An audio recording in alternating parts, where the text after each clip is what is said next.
яг намрын төсөвтэй бол салшгүй холбоотой. Өөрөөр хэлбэл эх жил бид нар ямар хэмжээний орлого олох юм, ямар хэмжээний зарлага гаргах юм бэ гэдгээ үндсэн зарчмаа тохирж байгаа ийм чухал хэлцүүлэг байдаг. Тэгээ бас иргэд олон нийт бас энд бас анхаарал хандвал уган тун зүгээр. Тийм учраас миний асуух чинь асуулт бас олон нийтэд хүрэх мэдээлэлтэй холбоотой гэсэн үг. За тэр дундаа хөрөнгө оруулагчид бас хэрэгтэй мэдээлэл өгөөсэй гэж бодож асууж байгаа. За эх жилийн төсөв дээр орж ирэх орлогын төсөөлөл дээр хөрөнгө оруулагчдын сонирхлыг татахуйц, анхаарлыг татахуйц төслүүд байгаа юу? Юуг санал болгож байгаа вэ гэсэн нэг юм асуулт байна. За хоёрдугаарт бид нар эх жил ямар зардал гаргах вэ гэж байгаа. Хүүхдүүдэд зориулаад тэр дундаа ахлах дунд ангийн хүүхдүүдийн үдийн хоолны зардлыг үе шаттайгаар оруулах ийм төлөвлөгөө эдийн засгийн яамд энэ төсөв дотор орж ирсэн үү гэсэн ийм хоёр дахь асуулт. За гурав дахь асуулт. Жижиг дунд бизнес эрхлэгчид ер нь бол маш олноороо үе таалгаа барьж байна.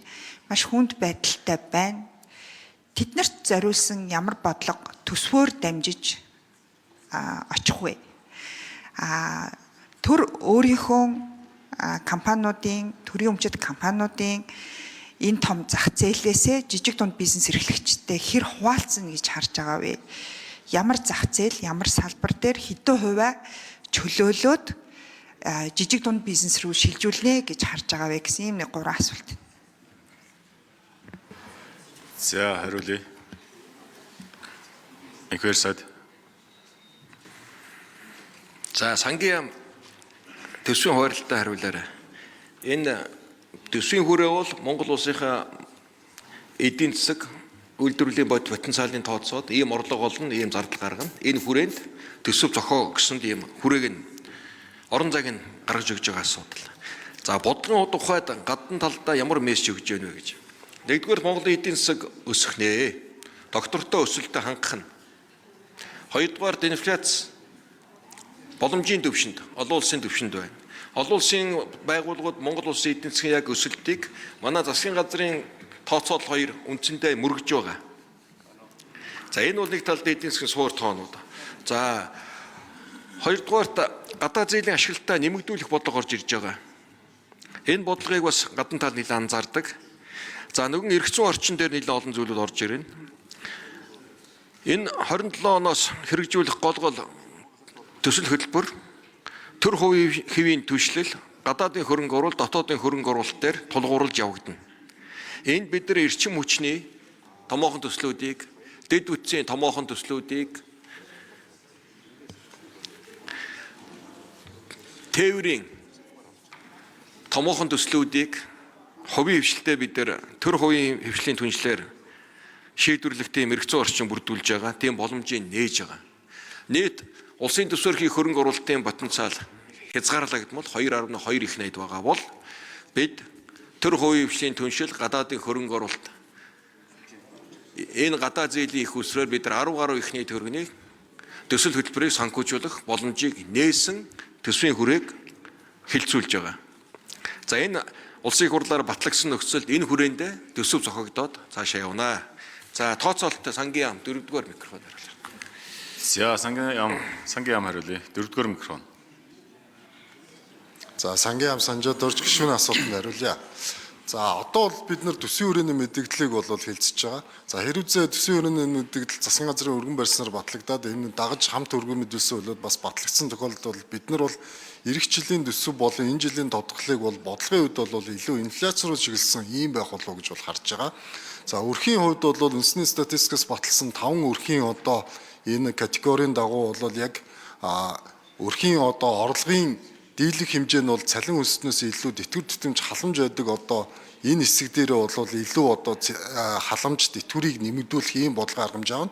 Нөгөө талдаа бол энэ хүмүүсийн хувьд маань бол зарлагын дийлэнх нь бол өөрөө болол хүнсний бүтээгдэхүүн руугаа чиглэсэн асуудал байгаа. Тэгэхээр илүү хүнсний бүтээгдэхүүн рүү чиглэсэн асуудал байх болов уу гэж бодож байна. Дунд хэсэгт нь байгаа энэ өрхийн орлогын хэсэг дээр бол бид бол төрийн албаагчдын цалин өсийг нэмэгдүүлэх ийм бодлого аргамж авна гэж бодож байна.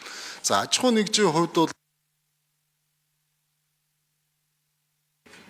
За гүйцэж хариулъя 4 номер. За аж ахуйн нэгжийн хувьд бол аль болох одоо хувийн хвшлээ дэмжсэн бодлогыг бол бид нар салбар болгоноор нь ялгаатай бодол байгуулах одоо хэрэгжүүлэх ийм бодлого хэрэгжүүлэх болов гэж бодож байна. За салбаруудын хувьд бол нэлээд ялгаатай байгаа нь бол уул уурхайн салбараас бусад салбар бол нэлээд уналттай байна. За тэр дундаа бол баг дунд жижиг дунд орлоготой энэ байгууллагуудын хувьд бол сүүлийн 3 жилээр нь бид нар одоо зарлагыг нь аваад орлогыг нь аваад үзэхэд бараа материалын үнэ тарифын өсөлт нь борлуулалтын орлогоосоо даваад өссөн байгаа даа. Манай татвар бол өөрөө бол ашигаас авдаг, өөрөөр л орлого зарлагын зөрүүн дээрээс авдаг байгаа. Тэгэхээр татвараа бид нар тодорхой хэмжээгээр бол илүү аж ахуйн нэгждэр бууруулах, за ингэснээр бол ажлын байрыг хадгалах, за мөн ашгийг нэмэгдүүлэх энэ тал руугаа явна гэсэн ийм одоо бодлогын одоо хувьд бол орж ирэх болов гэсэн бид бол хандлага байгаа. За үүн дээр бол мэдээч хэрэг бол яг энэ хүүхдийн мөнгөний хүүхдийн хоолны, үдийн хоолны энэ хөтөлбөр бол орж ирэх нь бол зайлшгүй. Гэтэ бид нар бол энийг хэрэгжүүлэхэд болох юм бол төр өөрөө бүгдийг За улсын хурлын чуулганы хурлаантай танилцж байгаа зочид танилцуулъя. Монгол улсын ерөнхий сайд Нямосор Учрлын урилгаар Социал демократ Монголын эмэгтэйчүүдийн холбооны гишүүд улсын хурлын үйл ажиллагаа төрийн ордонтой танилцж байна.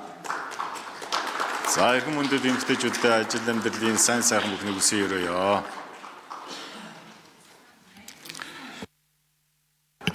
За баасан жаргал гишүүн тодруулъя.